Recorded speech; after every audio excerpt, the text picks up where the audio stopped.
घ्या बरं. तैसे स्वप्ने याचे लोका प्रती ज्ञातेपणाची ख्याती परी आली नाही निश्चिती जागेपणा. अहो एक तर दोन अर्थ होता त्याचे, मी दोन प्रकारचा अर्थ सांगतो, तुम्ही ऐका. अशा मुडायला, अशा मूर्खायला स्वप्नात सुद्धा जागेपणाची ख्याती आली नाही. खोट्या गोष्टीला, लटक्या गोष्टीला, फोलकट गोष्टीला साच मारून हे लोक काय झाले, स्वप्नामध्ये भ्रमित झाले. आणि ओरिजिनल जागेपणा यायला प्राप्त झाला नाही.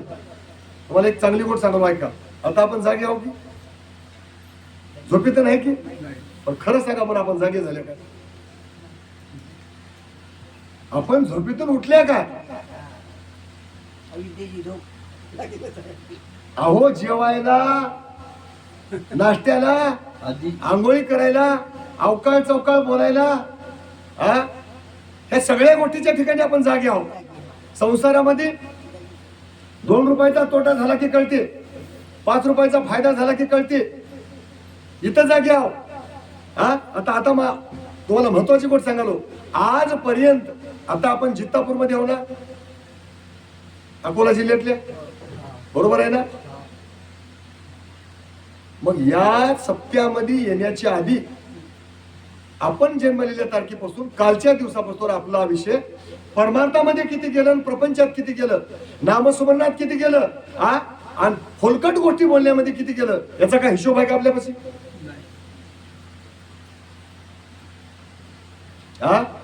संत लोक काय करतात, दिवसाचा रोजचा रोज ताळेबंद करतात.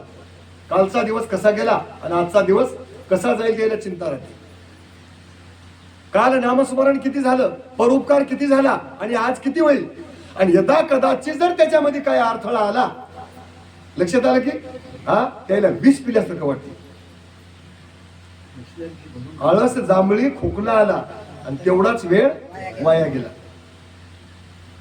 परमार्थामध्ये व्यत्यय आणणारा जर एखादा माणूस जर घरला आला तर त्या माणसाला दुःख वाटते. ऐका, गरीब असू द्या, त्याच्या पायात पादत्रे नसू द्या, त्याच्या अंगावर भारीचे वस्त्र नसू द्या, तत्वमीमांसिक ज्ञान सांगणारा, परमार्थाची तळमळ असणारा जर माणूस घरला आला तर प्रत्यक्ष त्या माणसाला वाटते माझ्या घरला देवच आलाय. लक्षात आलं की? आपल्याला वाटते का? आणि तशा माणसाला आपण देवासारखं समजिता काय?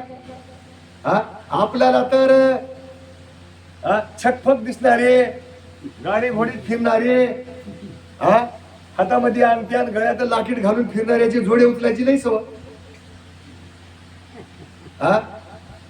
आणि तत्वज्ञान, ब्रह्मज्ञान, परज्ञान सांगणारा जर गरीब असला, याला काय कळाले हो, याला कळत असलं तर संसार करत नव्हता काय हो, असं कशाला वया जात होतो.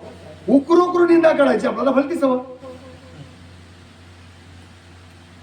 विशेष ज्ञान प्राप्त झाल्याच्या नंतर त्याला सत्य शुद्धपणाची जाग येते, त्याची झोप उडून जाते, आणि त्याच्या डोसक्यातला संसार नावाचा, मृगजळाचा, प्रपंचाचा हे बसलेला जे ठसा आहे की नाही, मोडूनच जाते हो. ज्ञान एक ऐसा ठसा, अज्ञानाची उत्तरी दशा, त्याची दशाच उतरून जाते.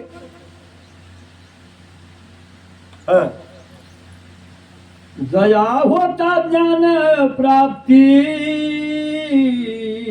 वाना तळे गा देह स्थिती, तरी देह कर्म कैसे होती, प्रारब्धे विशेष. औरोजी तुम्ही आता आद्या कडायला लावला, आता ध्यानात ठेवा. मी दुसऱ्या तुम्हाला विचारतो बरं. धानोरकर झोप आली हे ना, नाही झोप येईल. धानोरकर झोपी जाईल, कान लावू नाही की झोपी जाय ना, हे मला खात्री आहे. आता ऐका, ज्याला खरंच ज्ञान झालंय, महाराज म्हणाले, नरोत्तम भारतीला देवराज प्रभू सांगाले की ज्याला खरंच ज्ञान झालंय त्यानं देहस्थितीप्रमाणे वावरत नाही, नातळत नाही त्याच्यासोबत. देहाची त्याला कोड कौतुक राहत नाही. त्यानं माझ्या अंगावर भारीचा कपडा नाही, माझ्या कपड्याला प्रेस केली नाही, माझा कपडा धुतला नाही, मी दाढी केलो नाही, मी समाजामध्ये चांगला दिसालो नाही, याचं दुःख त्याला होत. त्याने एकच म्हणते, ठेविली अनंते चित्त असू द्यावे समाधान, आलिया भोगासी असावे सादर घालून या भार कोणावरी. त्याने एकच म्हणते, माझ्या प्रभूला जे प्रिय असल ते मी स्वीकारायला तयार होतो. मी मागे एकदा म्हणलो होतो, तेच गोट 10 बऱ्या सांगणार मी. खरा ओरिजिनल ज्ञानी कसल्याही प्रकारची हातात काकणं, कोणत्या गळ्यात कंट्या, सांगत जा जरा आपण जाऊन बसता त्या माणसाला, कोणत्या गारगोटी हातामध्ये बोटांमध्ये त्या अंगठ्या, हा ते मसन जगासारखं दिसते माणूस त्याच्यानं. लक्षात आलं की हा खरा परज्ञानी माणसाला असलं खोटं वैभव काहीच लागणार. त्याचं वैभव काय भाऊरावजी? त्याची भाषा, त्याचं बोलणं, त्याचं वागणं, त्याचा त्याग, त्याचा विवेक, त्याचं राहणीमान, त्याची दृष्टी, त्याचे विचार, हे त्याचे अलंकार होत. हा करत नाही ते माणूस, देहस्थितीनं नातळत नाही. हा ते आपल्या दुःखानं विव्हळ होत नाही आणि दुसऱ्याच्या सुखानं दुःखी होत नाही. ते दुसऱ्याच्या दुःखानं दुःखी होतात आणि दुसऱ्याच्या सुखानं सुखी होतात. दुसऱ्याचं बघून ते दुःखी होईनात आणि सुखी होईनात. ते सुखाच्या आणि दुःखाच्या पुढे गेलेले असतात. असं जर कोणाला वागता आलं, लक्षात आलं की रसनेची या तोंडा, कळला किंवा कोंडा, दैवे मिळो मांडा, वासनेच्या पाखांडा पडूच नाही. एखाद्या गावामध्ये मांडे खायला दिले, मी खायना म्हणू नये, दैवानं पुढे आले खाओ. आणि दुसऱ्या दिवशी कळल्यावर कोंडा दिला, कालच्या सारखं पाहिजे म्हणू नये. ते जितकं खाल्लंय तितकंच आवडीनं हे बी खाओ. लक्षात आलं की. आणि कोणाला नाव ठेवू नये, हे कोणाचं लक्षण होय? ज्ञानवंताचं लक्षण होय. असं असेल तरी मी येतच नव्हतो. होय ना, त्यानं कशाला कराव. महाराजालाही हुशार.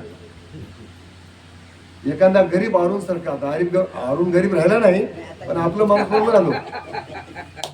लक्षात आलं की अरुण सारखा माणूस म्हणला, महाराज माझ्या घरी महापूजा करू. महाराज काय म्हणते, बापू तुझे वडावडीचे दिवस आहेत, कशाला घरी करतोस? तुझ्या घरी काय 4 पायले आहे ते आपल्याच मठावर घेऊन ये. तुझं काय आपलं काय करून तिथंच देव करून घेऊ, असं म्हणणं काय होय माहिती आहे तुम्हाला? त्याला रागानं होय. मग अरुण सारखा माणूस काय म्हणते, महाराज मला इतकं कमी समजायला काय तुम्ही, काही इतकं आम्हाला म्हणू नका. आई आणि जीवाचं नाव ठेवतात, पण महाराज तुम्हाला जे लागते ते करता, असं जोश मध्ये आणते आधी. आणि मग मागून काय म्हणते, बापू कसं असतं तर कर मग म्हणते. याला म्हणतात परज्ञान, जीवाच्या उद्धारात. मग त्याला कोणाच्या इथं रोजीला वाट लावून, मंजुरीला वाट लावून, कोणाची टक्केवारीने याजानं पैसे काढायला लावून, त्याच्याकडून आहेर करून घ्यायचा, त्याच्याकडून भलापुरा कार्यक्रम करून घ्यायचा. आणि मग म्हणायचं काय वाटलं तर बिचाऱ्यानं पाटील चांगलं केलं हो. आधी म्हणायचं नाही, आधी म्हणायचं आपल्या मठावर घेऊन ये, उगा तुझा वडावडीचा दिवस आहे. असली लुच्छेगिरी करणं याला काय म्हणावं? याला लुटमार करणं म्हणावं. याला ज्ञान नाही. आम्हाला बापूजी पाटलाने एक बीज मंत्र सांगलाय, महामंत्र सांगलाय, सर्वाभूती एक आत्मा विराजला, मुळीच द्वैताला ठाव नाही. आपण दुसऱ्यात, दुसरे आपणात, कोणाचा नाही चिंतू नको. अहम ब्रह्मस्मी अवस्था, सगळं ब्रह्मच आहे. विश्वी भरला विश्वांबर, हा परविद्येचा विचार आहे. किडातला मुंगीतला जीव सुद्धा त्या महाराजाचा जीव आहे. आणि मी सुद्धा त्या महाराजाचा जीव आहे. सगळ्या जगाचं कल्याण त्याच्यामध्ये माझं कल्याण. अशा बोधावर जे आलाय ते लोक ज्ञानी होतं बाबा, नाहीतर आंधळेच होतं म्हणून म्हणाले चला. वारा वाजून यासरे वृक्ष भेला वेवरे काळ शोभे दोन्ही तिरे भरे उतरे नदी जैसी